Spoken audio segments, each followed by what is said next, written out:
talking with so many great stacks builders today. My name is Brandon on the marketing team here at Trust Machines. On this panel, we're going to be hearing from, I'm just going to go off the list. We got Tycho of Stacking DAO, Blaze from Granite, Diego from Bitflow, Jacob from Hermetica, Ken from Xverse, Mithil from Velar, and Mark from Leather. We have a lot to get through today, so I'm just going to skip through all the individual intros. We're going to rapid fire some questions to each speaker, and I think at the end of this panel, we're all going to be a little more excited on where this ecosystem of apps is headed. Tycho, I'm going to start with you. Many know Tycho as the founder of Zest Protocol. Today on this panel is representing Stacking DAO. Stacking DAO recently shared a metric that over 550 million STX has been stacked, marking an all-time high in stacking TVL. I'm sure it's higher since that metric was shared a week or two ago, but of that amount, only about 12% of it was in liquid stacking. So, Tycho, maybe to start, for those that don't know, can you tell us a little bit about Stacking DAO and how liquid stacking compares to native stacking?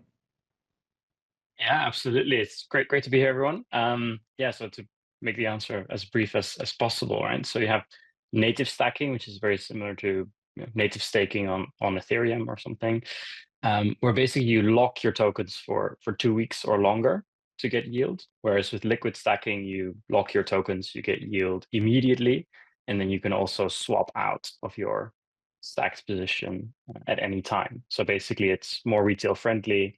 It offers sort of more flexibility than native stacking. And how does something like the total amount deployed in liquid stacking benefit the Stacks ecosystem versus maybe TVL in native stacking? Yeah. So well, for one, liquid stacked STX has a tokenized representation, right? So if I have one STX and I stack it with Stacking DAO in liquid stacking, then that means that I get one staked STX, or staked STX BTC if I choose SBTC yield. And I can then deploy that into DeFi, right? I can deploy that into Bitflow. I can deploy it into Zest protocol to earn extra yield against it, to borrow against it. But I can also swap out of it immediately for stacks again. So yeah, it counts as on-chain TVL on DeFi Llama, and yeah, it's just a great way to utilize your STX flexibly across all the great opportunities that the ecosystem offers. Great points. And Stacking DAO recently rolled out some new products like one, a native stacking pool with zero fees, and then also STSTX BTC. What can you tell us about those? Yeah. So, I mean, for one, right, native stacking still, has a use case, right? Specifically, if you want to stay stacked for like say 6 months or longer, right? You're sort of that core believer and you're never going to sell your stacks, then native stacking is still a good option. And then the stacking pool with stacking now is then the best option because it has zero fees, right? As opposed to other solutions in the space. And Stake Stacks BTC is essentially, with the SBTC launch on Stacks, right, which brought BTC onto the Stacks chain, it became possible to also offer yield for stacking in SBTC, right, while staying liquid. So that's what Stake Stacks BTC offers. So in terms of the offering for stacking now, we now have staked STX, right? Number one, you stake your STX, you get a liquid token, and you get more yield in STX. Then there is staked STX BTC. You stake your STX and you get yield in SBTC. You also receive a liquid token and native stacking. No liquid token, 2-week lockups, but the highest yield and yield in BTC. Great, thank you. Blaze, I want to turn it over to you. So Granite is maybe the newest protocol on this panel, have some pretty big claims of being the safest way to borrow against your Bitcoin. Can you give us a very brief walkthrough of Granite and some of the safety measures that the protocol has in place? Yeah, I would be happy to. We built Granite with a fundamentally different security posture than you tend to find in DeFi lend borrow markets. And we did this because there are a lot of excellent DeFi lend borrow models, but Bitcoin holders are or hodlers are like very risk averse with their Bitcoin, and so they don't want to deploy it unless you can mitigate as many risks as possible. So the protocol it only allows you to deposit USDC as a lender and only allows you to borrow against SBTC as collateral as a borrower. And that means that there is no collateral rehypothecation and there's only a single borrowable asset, which reduces some of the key risks in DeFi lend borrow, like liquidity risks and pool contagion risks that could put your collateral at risk. The other big innovation that we're pushing forward here is soft liquidations. So in most DeFi lending protocols, when you hit your liquidation point as a borrower, it opens up a large percentage of your capital liquidation. Typically, it's somewhere between 50 to 100% of your debt and then the associated collateral. On Granite, we only liquidate you back to the point of account health. And so if you're 0.5% below your liquidation point, we liquidate 0.5% back. And this makes it much safer, we think, for borrowers to take larger positions because you're less likely to get wrecked on a price wick down. Awesome. And what are the sort of primary metrics or goals that you're paying attention to as Granite gets closer to opening up its beta program? And how will that translate to benefiting the Stacks ecosystem as a whole? Yeah, so we're still really early in the launch of Granite. We've been in a closed beta for the last, I think, 2 months now, and we are eyeing the end of that closed beta very soon. At this point, we are mostly focused on getting stablecoins into the protocol, so USDC from LPs to be borrowed by the borrowers, and then that's our primary metric. And then our secondary one is going to be the actual like quantity of borrows by borrowers, because that obviously implies that there's SBTC being used as collateral. But that's our North Star at this point, is like how much USDC can we get in as liquidity, and that's benefiting Stacks because I think right now that's one of the biggest things the ecosystem is focused on in terms of jumpstarting this DeFi ecosystem, is getting USDC liquidity in. Great. Thank you, Blaze. And Diego, I'm going to turn it over to you. So Bitflow emphasizes abstraction and removing complexity from the user experience, but there's still a lot going on under the hood. So can you share more about how you approach kind of balancing that user experience? Sure. Thanks for that, Brendan. So at Bitflow, like we believe that great UX in DeFi doesn't mean just dumbing things down. It's just really like making powerful things feel super simple. So there's a lot going on under the hood, from more complex routing logic for the DEX aggregator that finds the best rate, to single-sided liquidity math, to farming mechanism.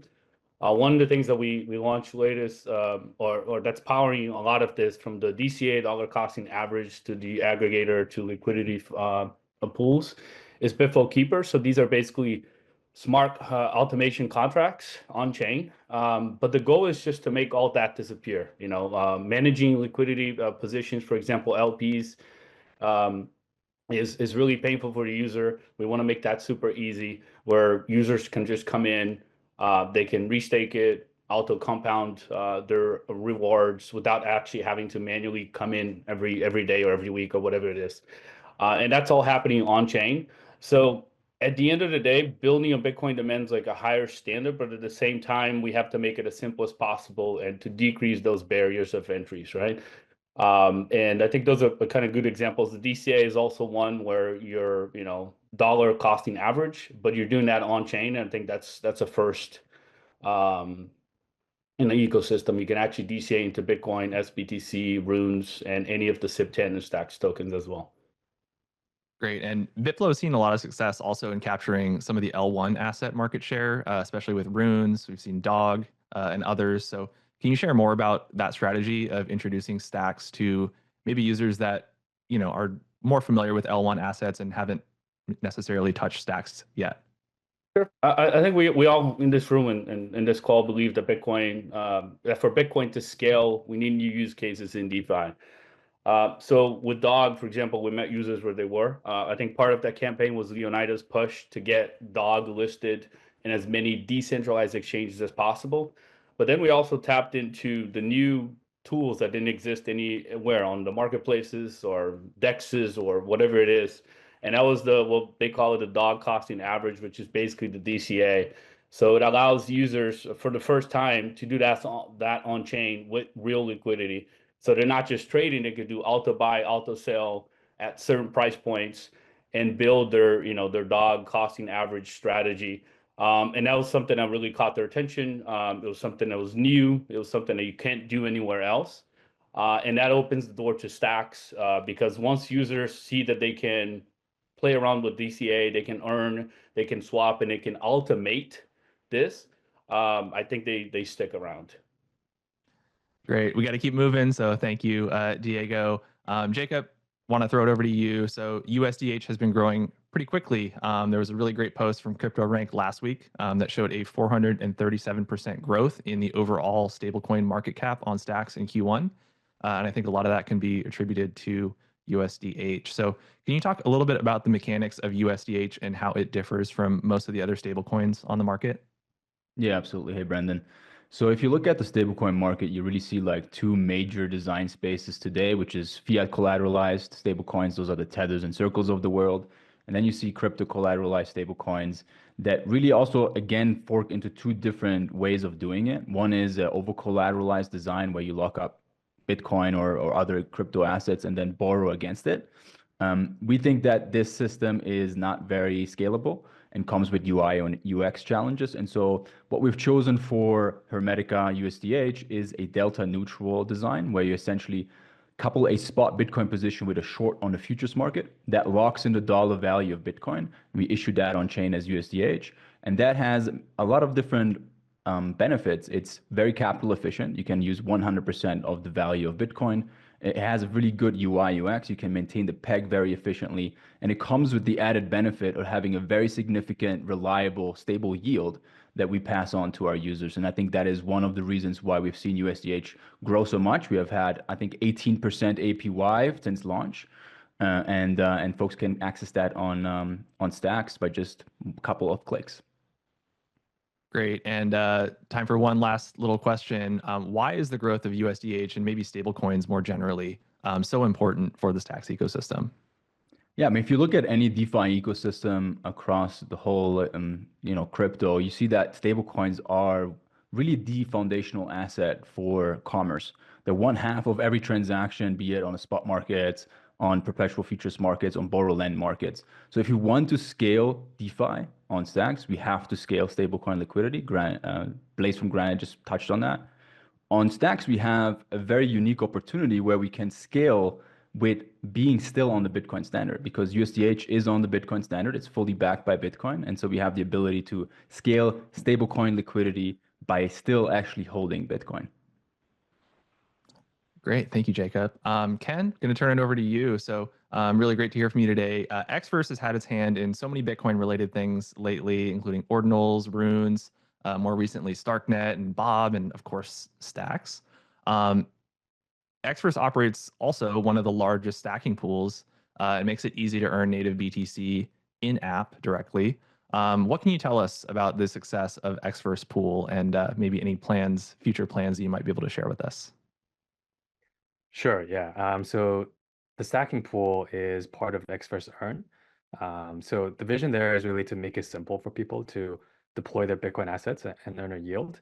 And we really just focus on the user experience and being reliable. So our pool has been distributing rewards since basically the first cycle where rewards were there since in 2021.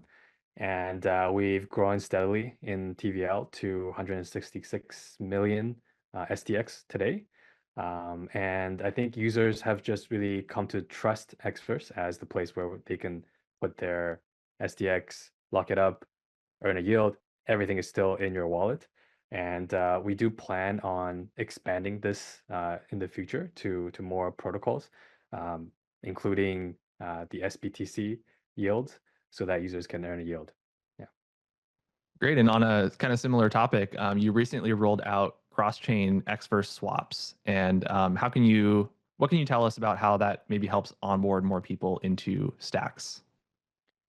Yeah, so we rolled out the swaps between Stacks and Bitcoin recently, part of Xverse cross-chain swaps. And actually, this has been one of the biggest sources of friction for users onboarding to Stacks for a really long time. Before this, you had to go to a centralized exchange, swap your Bitcoin or something else into Stacks, and then send it to your Xverse wallet. And now you can basically do that directly within Xverse and without KYC in basically 99% of the cases. We're also hoping to roll out BTC to SBTC and back soon as well. The ultimate goal there is to make asset transfers between layers as seamless as possible. Good stuff. Thank you, Ken. Mithil, going to throw it over to you. First of all, congratulations on the launch of Velar's Perp Dex. I know it's been a long time coming. How, I guess, has it just been received by the community so far since you launched it? Hey Brendan, thanks a lot. It's congrats to all of us. First of all, I think I think as tax ecosystem we have leveled up with derivatives, and it took very long time, but it was great. We have even though for the first few weeks we are just testing, because it's for the first time we are seeing derivatives markets on stacks, and we are still making sure everything Nakamoto works well, SBTC works well, all the oracles work well. So even though we have asked people not to use it, we are getting over 150 to 200 active users on it, which is great. It's amazing. You partnered with Hermetica also to offer a 5% yield on USDH collateral when trading. So can you speak a little bit more to that announcement and why it's sort of such a game changer compared to a lot of other options out there? Sure. So our PerpDex, Velar PerpDex on stacks works in a different way from how you usually trade perpetual futures on centralized exchanges. It works in a similar way to how a DEX works. So liquidity is a very crucial part of that structure when you're running a GMX style PerpDex, like how Velar PerpDex is, which is an AMM style PerpDex.